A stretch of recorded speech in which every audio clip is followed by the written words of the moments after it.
नमस्कार, मैं सुनीता कथा मंथन में आप सबका स्वागत करती हूँ।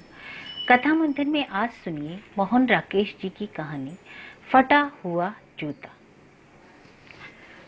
टाइम पीस ने अलार्म दिया। राय की नींद टूट गई। उसने चादर टांगों से उतार फेंकी और बैठकर टाइम पीस को चाबी देने लगा। 12 साल पहले 3 रुपए में लिया हुआ वह जापानी टाइम पीस आज बुढ़ापे में भी 12 घंटे का सफर 14 घंटे में तय कर ही लेता था। और सवेरे 5 बजे का अलार्म 5 से 7 के बीच में किसी भी समय बजाकर उसे जगा दिया करता था।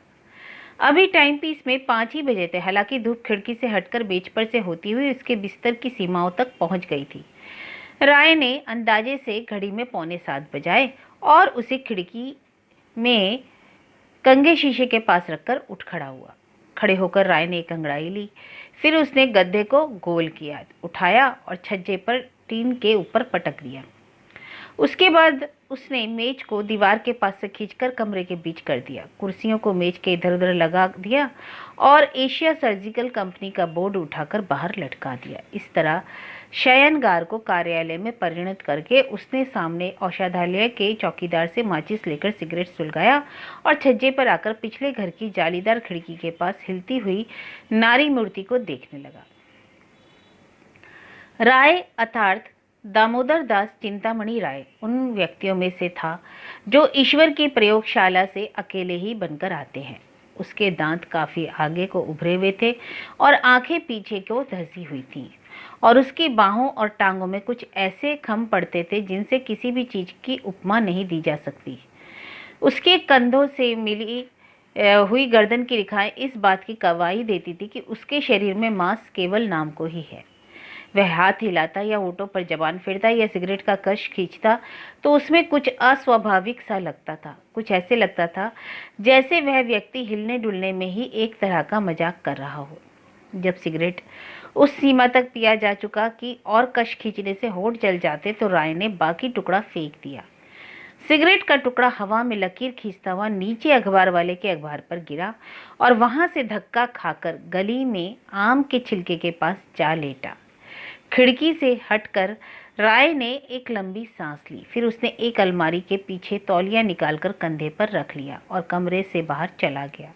नहाने, खाना खाने और 2-1 डॉक्टरों की दुकानों के चक्कर लगाने के बाद जब राय अपनी कुर्सी पर आकर बैठा उस समय 11:30 बज रहे थे। उसने पत्र लिखने के लिए पैड उठाया पर वह डियर सर के आगे नहीं बढ़ सका। फिर उसने एक फाइल उठाई पर उसे भी देखने का उसका मन नहीं हुआ। उसकी आंखें दूर की जालीदार खिड़की पर से होती हुई सामने दीवार पर लगे कैलेंडर पर स्थिर हो आई, जबकि उसका हाथ स्याही दान पर पंचिंग मशीन और पंचिंग मशीन पर पेपर वेट रखता और हटाता रहा। फिर उसने कुर्सी के पीठ से टेक लगा ली और ऊपर छत की कड़ियां देखने लगा।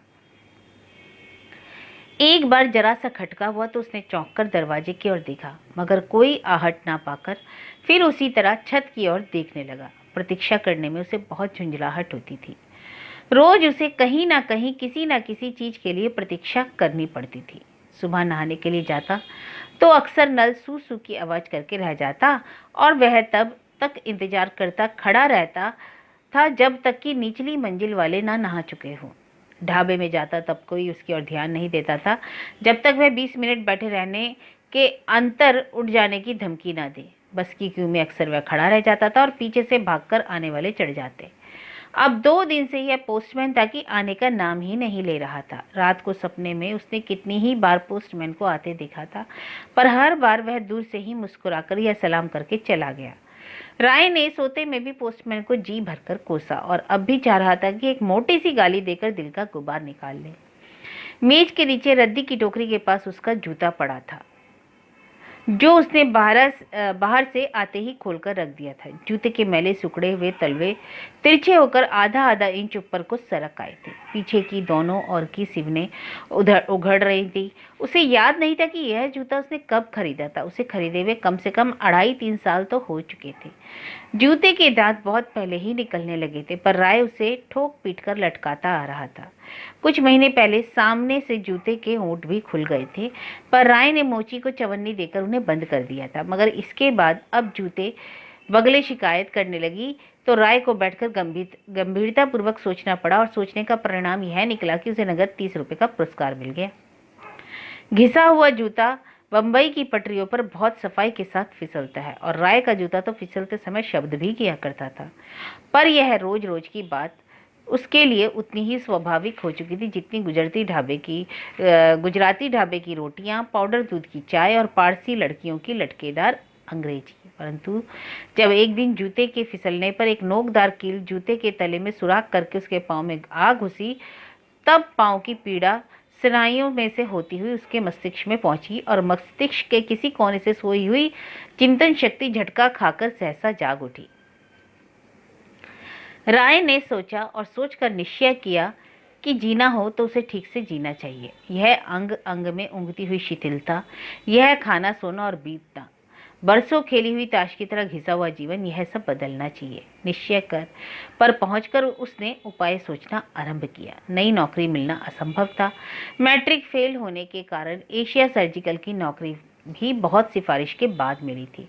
उसे दो ही काम दिखाई दिए जो बिना किसी तरह के आसानी से किए जा सकते थे, एक कहानियां लिखना और दूसरे पहेलियां भरना। राय ने एक ही मुहूर्त में दोनों काम आरंभ कर दिए। राय की कहानी तो जहां गई वहीं की हो गई, ना छपी और न लौट कर ही आई, पर पहेली में किसी तरह उसका 30 रुपए का पुरस्कार निकल आया। राय ने पुरस्कार विजेताओं की सूची में अपना नाम देखा तो उसे विश्वास हो गया कि उसकी छपी हुई योग्यता को अपने लिए मार्ग मिल गया है।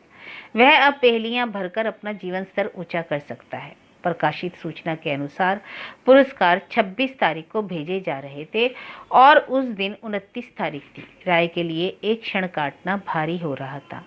उसकी आंखें छत की दरारों को देखती, फिर दीवार पर लगे कैलेंडर की ओर, फिर दरवाजे के चौखट पर स्थिर हो जाती, जहां एक मकड़ी अपने जाले में उलझी हुई कभी नीचे गिरती, फिर ऊपर उठने लगती और फिर नीचे गिर जाती थी। आखिर जब पोस्टमैन आया तो राय का मन मकड़ी के जाले में इतना उलझा हुआ था कि वह पोस्टमैन को देखकर चौंक गया। पोस्टमैन के हाथ से रजिस्ट्री का लिफाफा लेते हुए उसका हाथ जरा सा कांप गया। रसीद पर उसने हस्ताक्षर भी बिगड़ गए। रसीद पोस्टमैन को देकर वह तुरंत पोस्टमैन के विषय में भूल गया। उसने कांपती उंगलियों से लिफाफे को खोला। अंदर से छपे हुए पत्र के साथ एक हरे रंग का चेक निकला। राय जल्दी जल्दी पत्र को आरंभ से अंत तक देख गया।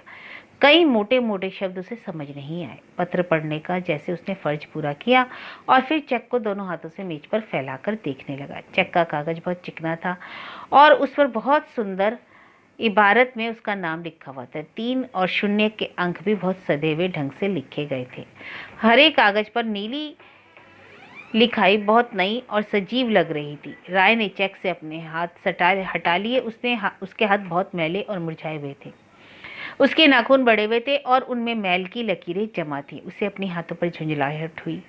उसे लगा कि उसके हाथ चेक की नीली लिखावट की तरह सुंदर और सुडौल होनी चाहिए, भरे भरे और कसाव लिए हुए। उसने 2-1 बार मुट्ठियां बांधकर खोली और हाथों को मला, पर वे उंगलियां वैसी की वैसी रही, जिनसे के एक पोर पर ना जाने कितनी लकीरें खींची थी, जैसे वह कोहरे में ठुटरी हुई उंगलियां हों। राय ने दोनों हाथों की उंगलियां उलझाकर हथेलियां मिला ली। उसका ध्यान रद्दी की टोकरी के पास रखे जूते की ओर चला गया। जूते का चमड़ा भी उसकी उंगलियों के चमड़े की तरह सूखा था। बहुत पहले वह चमड़ा शायद किसी हट्टे कट्टे पशु के शरीर पर था। वहां से उतरकर वह भीगा, छीला, कटा, सीला और उसके पैर में आया। पैर में से घिसा, फटा, सूखा और बेकार हो गया। मगर उसके हाथ का चमड़ा, वह उसके शरीर पर ही सूख रहा था। क्यों? राय के मन में बगावत का भाव पैदा हुआ। अपने प्रति, उसे कमरे की नीची छत और चारों ओर से कसती हुई दीवारों के प्रति, एशिया सर्जिकल की फाइलों और अलमारियों में रखे चीड़ फाड़ के औजारों के प्रति और मालिक से लेकर गुजराती ढाबे के बैरव हरे के प्रति उसे कुछ क्षणों के लिए तो लगा कि वह अपने सारे वातावरण को तहस नहस कर देगा। पर फिर उसकी आंखें हरे चेक की नीली इबारत पर स्थिर हो गईं और 3 और 0 के हिस्से अधिक मासल होकर उसके सामने उभरने लगी। धीरे धीरे उन हिंसों का अर्थ हो गया 10-10 के 3 नोट, नए या मैले पर कुछ भी खरीदने में समर्थ। उन नोटों की आकृतियों के नीचे राय का बगावत का भाव दब गया। ये 30 रुपए बिल्कुल उसके अपने थे। हर मास उसे जो वेतन के 60 रुपए मिलते थे, वे कभी उसके अपने नहीं होते थे। उनमें से 40-45 रुपए तो पहले दिन ही होटल और सिगरेट वाले का बिल चुकाने में चले जाते थे, और इस पर भी अरसे से उनका बकाया चला आ रहा था। बाकी रुपए भी 3-4 दिन से अधिक जेब में नहीं रहते थे, क्योंकि उसकी कितनी ही इंसानी ज़रूरतें उधार के सिरों पर पूरी होती थी, और जो लोग उधार देते थे वे महीने के पहले 7 दिनों में किसी न किसी तरह सामने पड़ ही जाते थे। मगर वे 3 और 0 के दोनों ही दसे आज उसके अपने थे। वह उनसे कुछ भी कर सकता था, कुछ भी खरीद सकता था। राय ने चेक हाथ में ले लिया और फिर कुर्सी के साथ टेक लगा लिया और थोड़ा पीछे की ओर झूल गया। 30 रुपये, नगद 30 रुपये उसके पास थे, जिनका वह चाहे जैसे चाहे उपभोग कर सकता था। उसने पैरों में फटे हुए जूते के स्थान पर चमकते हुए नए जूते की कल्पना की, शरीर पर शार्क स्किन की बूशर्ट और आर्टलिन की पतलून की कल्पना की। परंतु तभी उसके वे सूखे हुए हाथ सामने आ गए, जिनकी उंगलियां बड़े हुए नाखूनों के अनुपात में छोटी प्रतीत होती थीं, और वह विटामिन बी की गोलियां, नारंगी और मक्खन की टिक्कियों की कल्पना करने लगा। जब ये सब कल्पनाएं एक दूसरी उलझ गईं, तो वह फिर कुर्सी सीधी करके मेज पर झुक गया और चेक के सुडोल दसों को देखने लगा। शाम को जिस समय राय कुर्सियां हटाकर और बिस्तर बिछाकर ताला हाथ में लिए कमरे से बाहर निकला, उस समय तक वह चेक नीचे के इंपोर्ट एक्सपोर्ट वाले दीनू भाई की सहायता से 3 नोटों में बदल चुका था। ताला लगाकर वह नीचे उतरा तो उसके होठों पर हल्की सी मुस्कुराहट अनायास ही फैल रहे थे, और चुटकी बजाकर सिगरेट की राख झाड़ने में खासी बेपरवाही आ गई थी। 4 मंजिलों की सीढ़ियां उतरकर जब वह बाजार में आया तो कई क्षण सिगरेट लंबे लंबे कश खींचता हुआ खड़ा रहा। कलावा देवी की तरफ कई ट्रामें एक दूसरे के पीछे घिसटती जा रही थी, और प्रिंसेस स्ट्रीट के मोड़ पर फ्लोरा फाउंटेन को जाने वाली बस आकर रुकी ही थी। राय के देखते देखते वह बस चली गई, लेकिन उसके कदम उसकी ओर नहीं बढ़े। हालांकि वह फ्लोरा माउंटेन के जाने के इरादे से ही निकला था। उसने सिगरेट का आखिरी कश खींचकर उसके नाखून भर के टुकड़ों को पैर के नीचे मसल दिया और पैदल ही मार्केट की तरफ जाने वाली पगडंडी पर चल पड़ा।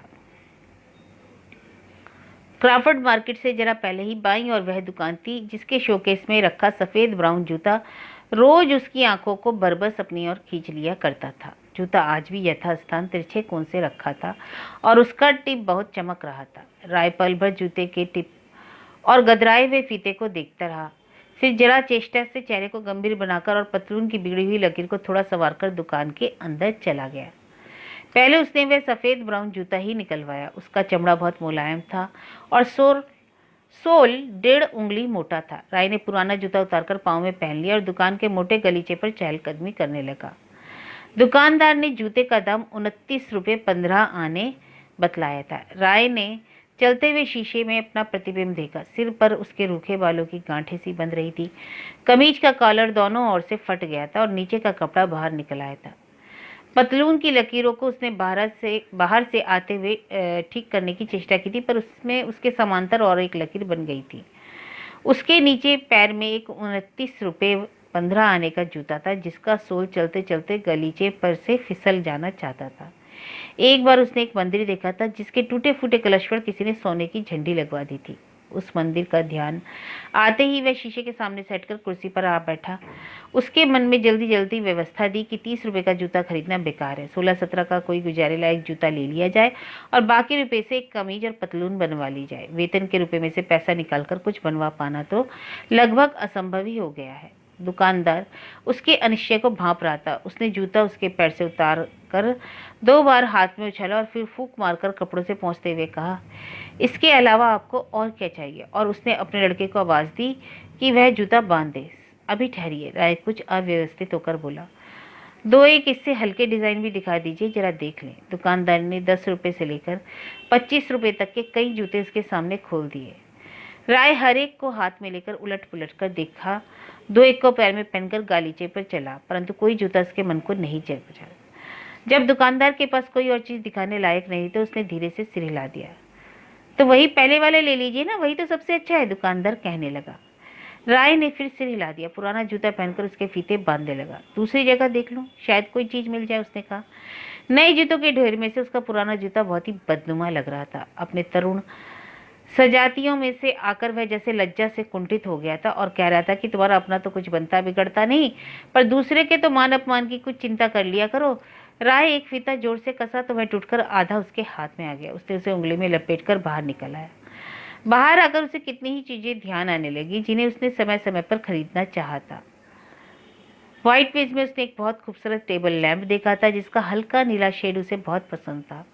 आर्मी नेवी स्टोर में एक सफ़ेद फ्लैट का चाकू देखा था जिसकी धार देखते हुए कुछ दिन उसने अपनी उंगली पर जख्म कर लिया था। फ्लोरा फाउंटेन के फुटपाथ पर 2 दिन पहले उसने एक लड़के के पास बहुत अच्छी नेक टाइयाँ देखी थी। रास्ते में चलते हुए अब भी कई चीज़ें उसका ध्यान खींच रही थी। वह सोचने लगा कि यदि वह चायदानी खरीद ले तो उसकी 4-6 आने की रोज की बचत हो सकती है और उसकी टूटी हुई साबुनदानी रोज कपड़े गीले कर देती है, इसलिए एक नई साबुनदानी भी उसके पास जरूर होनी चाहिए। क्राफर्ड मार्केट एक चक्कर लगाकर वह बोरी बंदर की तरफ चल दिया। बोरी बंदर ट्राम जंक्शन पर आकर वह काफी देर ट्राम की प्रतीक्षा में खड़े लोगों को देखता रहा। उसे एक व्यक्ति हाथ में बंधा हुआ घड़ी का जालीदार फीता बहुत पसंद आया। एक लड़की सफेद डोरेदार रुमाल में नाक साफ कर रही थी। राय ने हाथ की पतलून की जेब में डालकर अपनी उंगलियों को मसला। उसे महसूस हुआ कि इंसान के पास एक रुमाल भी होना बहुत जरूरी है। एक ट्राम फ्लोरा फाउंटेन की तरफ से आई और आधे से अधिक लोगों को लेकर चली गई। राय ट्राम स्टैंड से हटकर फ्लोरा फाउंटेन की तरफ चल पड़ा। हॉर्नबी रोड से गुजरते हुए एक दुकान पर उसे बहुत भीड़ दिखाई दी तो अनजाने में ही उस भीड़ में सम्मिलित हो गया। अंदर पहुंचकर उसने देखा कि दुकान तो कपड़े की है पर अधिकांश लोग वहां बरसातियां खरीद रहे हैं। चारों तरफ तरह तरह की बरसातियों के ढेर लगे थे। एक सेल्समैन बता रहा था कि बरसाती का दाम 30 रुपया है, रबड़ की बरसाती का दाम 15 रुपया है और प्लास्टिक की बरसातियों का दाम 10-10 रुपये है। बरसातियां देखकर राय को ध्यान आया कि आते हुए रास्ते में उस पर हल्की हल्की बूंदें पड़ रही थी। 2-3 दिन पहले एक अच्छी बारिश हो चुकी थी। उसे याद आया कि पिछले साल बारिश में कहीं आने जाने में उसे कितनी तकलीफ होती थी। कभी उसने एक छाता खरीदा था जो खरीदने के 15 दिन बाद ही गुम हो गया था। महीना 20 दिन की ही तो बात हो तो आदमी किसी तरह चला भी ले, पर बारिश के पूरे 4 महीने बिना बरसाती के निकालना असंभव है। उसने सोचा कि अगर वह जूते की बजाय 8-10 रुपए की चप्पल ले ले और कमीज पतलून के लिए कोई कपड़ा 8-10 रुपए में उसे मिल जाए तो 10 रुपए बरसाती का कोट लिया जा सकता है। उसने प्लास्टिक की बरसाती को हाथ में मसला और कंधे पर रखकर देखा। उसे रखकर सेल्समैन कमीजों को कपड़ा दिखाने के लिए कहा। कैसा कपड़ा चाहिए? सेल्समैन ने पूछा। कैसा भी हो, कहते हुए राय ने चेष्टापूर्वक अपने दांतों को होठों से ढांप लिया। सफेद पॉपलिन दिखाऊं? राय ने सिर हिला दिया। सेल्समैन ने बढ़िया सफेद पॉपलिन का थान उसके सामने खोल दिया। राय उस कपड़े का वजन हाथ पर महसूस करते हुए उसका भाव पूछा। 4 रुपया। 4 रुपया गज? राय के मुंह से अनायास निकल पड़ा। कह चुकने के बाद अगले क्षण उसे ध्यान आया कि उसके आश्चर्य की ध्वनि कुछ और भी व्यतीत कर गई है। सेल्समैन ने गहरी नजर से उसकी ओर देखा। उसकी आंख से मिलते ही राय की आंख दूसरी ओर घूम गई। सेल्समैन के माथे पर बल पड़ गए और उसके दांत आपस में मिल गए। राय की कमीज फटे हुए कॉलरों पर आंख स्थिर किए हुए उसने होठ चबाकर कहा, जी हाँ, 4 रुपया गज। राय ने चुपचाप सिर हिलाया। सेल्समैन अब भी सीधी आंखों से उसकी तरफ देख रहा था। राय कपड़े के थान के पास से हटकर प्लास्टिक की बरसाती देखने लगा। बरसाती को छोड़कर उसने एक उड़ती हुई नजर ऊपर के खाने में छींट के थानों पर डाली, जैसे कुछ विमर्श करता हुआ बाहर की तरफ चल पड़ा। चलते चलते उसने लक्षित किया कि सेल्समैन थान लपेटता हुआ उसी की तरफ देखे जा रहा है। उसने दुकान से उतरते हुए तीनों नोट जेब से निकाल लिए और जैसे कोई कागज ढूंढना हो इस तरह जेब में टटोलकर उसने फिर वापस जेब में रख लिया। उसके बाद फिर सेल्समैन ने से नजर मिलाकर वह आगे चल पड़ा। बहुत हल्की हल्की बूंदें अब भी पड़ रही थी। अंधेरा हो जाने से चारों तरफ सड़कों और दुकानों की बत्तियां जगमगाने लगी थी। राय फ्लोरा फाउंटेन से आगे निकलकर दाएं हाथ को मुड़ गया। रास्ते में एक जगह रुककर मोजे का जोड़ा, मफलर, बिस्कुट का डब्बा, फाउंटेन पेन और सिगरेट केस जाने कोई छोटी छोटी चीजों के भाव पूछे। परंतु यह दिक्कत हर जगह बनी रही कि जहां दाम ठीक थे वहां चीज अच्छी नहीं थी और जहां चीज मनपसंद की थी वहां दाम जरूरत से ज्यादा थे। वह उस बड़े रेस्तरां के सामने पहुंचा जिसके अंदर से रंगीन कुर्सियां प्राय उसे निमंत्रण देती प्रतीत हुआ करती थी। तो वह चलते चलते और सोचते सोचते काफी थक गया। बहुत दिनों से उस रेस्तरां में बैठकर चाय पीने की इच्छा थी। गले के बटन के पास को कमीज के ठीक करता हुआ वह रेस्तरां के अंदर चला गया। रेस्तरां में उस समय काफी भीड़ थी। एक बैरा आकर उसे एक खाली मेज के पास ले गया। राय हरे रंग की बेत की कुर्सी पर बैठकर वहां के वातावरण के चकाचौंध नजरों से देखने लगा। एक तरफ ऑर्केस्ट्रा बज रहा था और 1-2 जोड़े नाच रहे थे। आसपास बहुत से लोग शीशे के गिलासों में बियर या विस्की पी रहे थे। काली और सफेद वर्दी वाले बैरे व्यस्तता पूर्वक इधर उधर आ जा रहे थे। उसके बैरे ने दूसरी जगह से मेन्यू उठाकर उसके सामने ला दिया। राय मेन्यू देखने लगा। उसकी आंखें पहले दाईं ओर छपी कीमतों पर पड़ी, फिर बाईं ओर छपे नामों पर। बेरा ऑर्डर लेने के लिए झुक गया। अभी ठहरो, राय ने मेन्यू पर नजर गड़ाए हुए कहा और चेष्टापूर्वक होठ बंद करके दांतों को छिपा लिया। बेरा चला गया। मेन्यू के एक सिरे से दूसरे सिरे तक देखकर राय ने आंख उठाई तो एक एंग्लो इंडियन लड़की बाहर से अंदर आ रही थी। राय की आंखें उसके शरीर पर स्थिर हो रही थी। उसका बिना बाह का ब्लाउज पहन रखा था, जिससे उसका गोरा मांस दूर तक दिखाई दे रहा था। वह उड़ती हुई नजर चारों तरफ डालकर सीधी उसकी मेज के पास ही आ गई तो राय को कुछ आश्चर्य हुआ। जब उसने मुलायम स्वर में उससे पूछा, मैं यहाँ बैठ सकती हूँ, तो उसने एक बार अड़बड़ाकर इधर उधर देखा और फिर यह लक्षित करके कि आसपास कहीं जगह खाली नहीं है, कुछ नम्रता और कुछ अभिलाषा और कुछ घबराहट के साथ कहा, बैठिए। वह धन्यवाद देकर पास की कुर्सी पर बैठ गई। राय को उसका बैठना, पर्स खोलना और पर्स में से सिगरेट केस निकालने का ढंग बहुत ही आकर्षक लगा। उसकी लंबी पतली उंगलियां बहुत ही सुंदर थी। लड़की ने अपना सिगरेट केस खोला और एक सिगरेट अपने मुंह से लगाकर सिगरेट केस राय की ओर बढ़ाते हुए कहा, लीजिए सिगरेट। राय धन्यवाद देकर सिगरेट ले लिया। अभ्यासवश उसका हाथ दियसलाई की डिब्बियां निकालने के लिए पतलून की जेब में चला गया, पर तब तक लड़की ने अपना सिगरेट सुलगाकर लाइटर उसकी तरफ बढ़ा दिया। राय की समझ में नहीं आ रहा था कि उसे इस दयामयी से किस तरह बात करनी चाहिए। बात करने को तो खैर कुछ थी नहीं, कुछ बात की जा सकती थी, परंतु बात को शुद्ध अंग्रेजी में कहवाना बहुत बड़ी समस्या थी। वह व्यस्त रहने के लिए लगातार सिगरेट के कश खींचता रहा। कुछ देर बाद लड़की ने आंखें जरा कुंचित करते के मुंह से धुआं निकालते हुए पूछा, इस तंबाकू की गंध आपको कैसी लगती है? बहुत अच्छी गंध है जी। यह वाक्य अंग्रेजी में इतनी आसानी से बन गया कि राय को स्वयं अपनी योग्यता पर आश्चर्य हुआ। यह फ्रांसीसी तंबाकू है। लड़की सिगरेट की राख झाड़ती हुई बोली, मेरा एक मित्र पेरिस से ये सिगरेट लाया था, बहुत अच्छी गंध है, राय ने फिर कहा और आंखों में प्रशंसात्मक भाव लाकर सिर हिलाया। होठों को जरा गोल करके उसने चेष्टा की कि उसके मुंह से भी धुआं उसी तरह निकले जैसे रूपसी के मुंह से निकलता है। आप नौकरी करते हैं? नहीं, बिजनेस करता हूँ, राय ने इस तरह कहा अंग्रेजी में यह भी उसने आसानी से कह दिया। किस चीज का बिजनेस? चीर फाड़ के औजारा का। उसमें तो काफी नफा होता होगा। राय ने कहना चाहा, हाँ, गुजारा लायक कुछ हो जाता है, और जल्दी ही वह इसका ठीक अनुवाद नहीं सोच पाया, इसलिए उसने कह दिया, हाँ, काफी हो जाता है। 2 क्षणों की चुप्पी के बाद राय ने अपनी ओर से प्रश्न किया, मैं आपका नाम जान सकता हूँ? जेनी डिसूजा। और आपका नाम? रॉय। सिर्फ रॉय? नहीं, दामोदर दास चिंतामणि राय। दामोदर दास चिंतामणि राय, जेनी ने दोहराया। राय को इस रूप में अपने नाम का उच्चारण बहुत अच्छा लगा और उसके होंठ फैलने को हुए, पर दांतों पर ध्यान आ जाने से उन्हें संकुचित किए रहा। आप भी कहीं काम करती हैं? उसने दूसरा प्रश्न पूछा।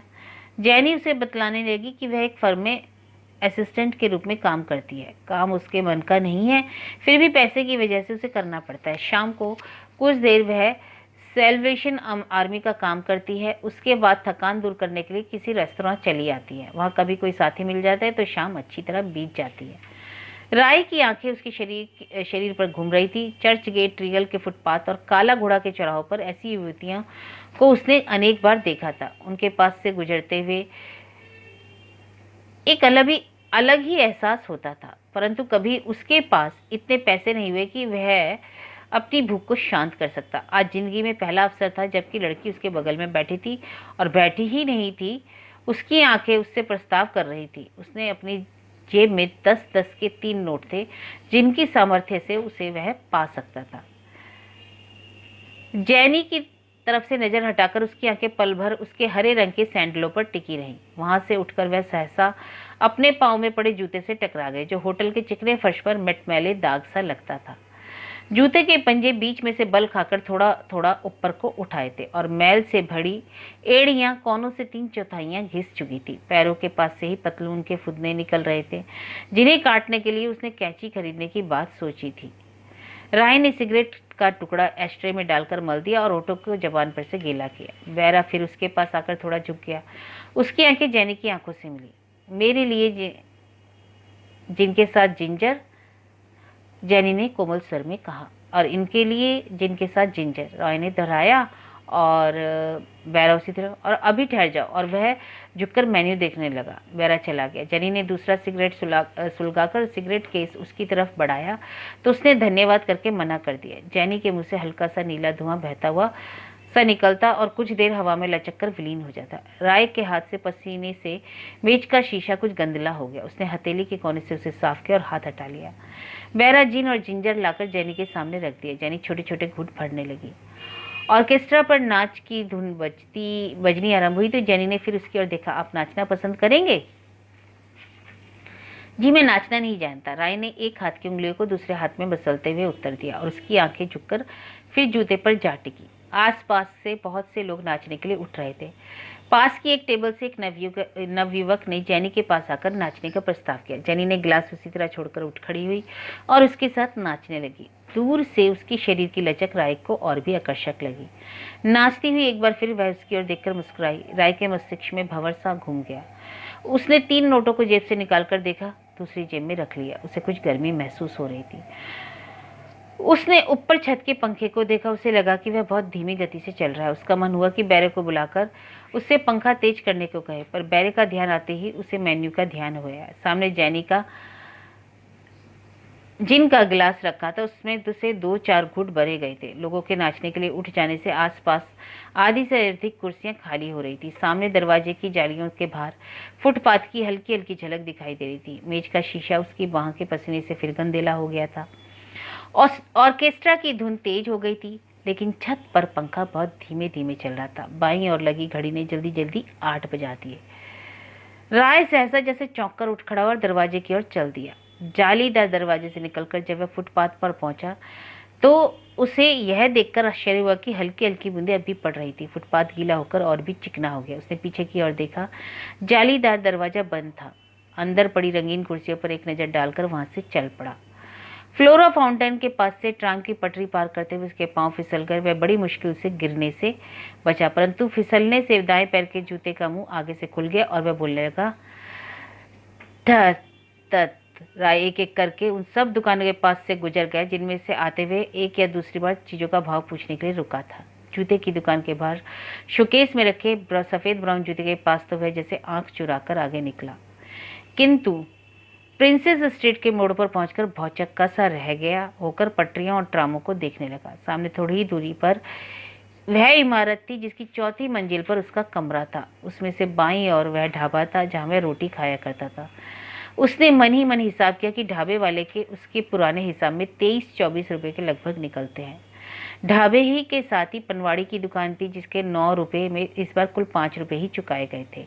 इसके अतिरिक्त कुछ पैसे बिसाती के रहते थे और 15 रुपए नगद उधार के थे जो उसने 4 महीने पहले तुलजा से लिए थे। तुलजा पिछले सप्ताह ही से उसके पैसों के लिए तकाजा कर रहा था। राय के कदम ढाबे की ओर बढ़ गए। वहां से खाना खाकर और पान वाले से फैंची की डिबिया लेकर वह अपने कमरे में आ गया। कमरे में आकर उसने मेज और कुर्सियों के कोनों की तरफ हटा दिया और छज्जे में आकर गद्दा फर्श पर बिछा लिया।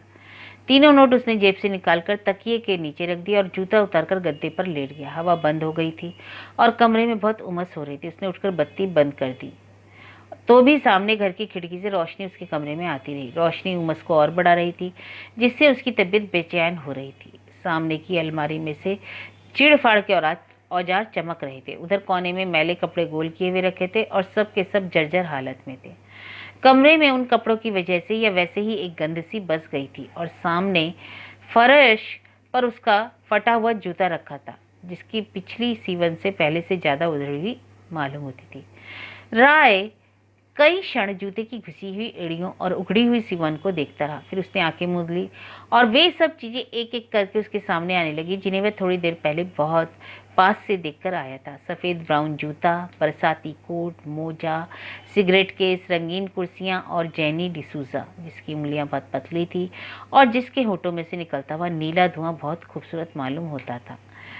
उसने आंखें खोली तो उधड़ी हुई सीवन और घिसी हुई एड़ियां ही सामने थी। उसने करवट बदलकर जूते की ओर पीठ कर ली और हाथ तकिए के नीचे नोटों तक पहुंचा।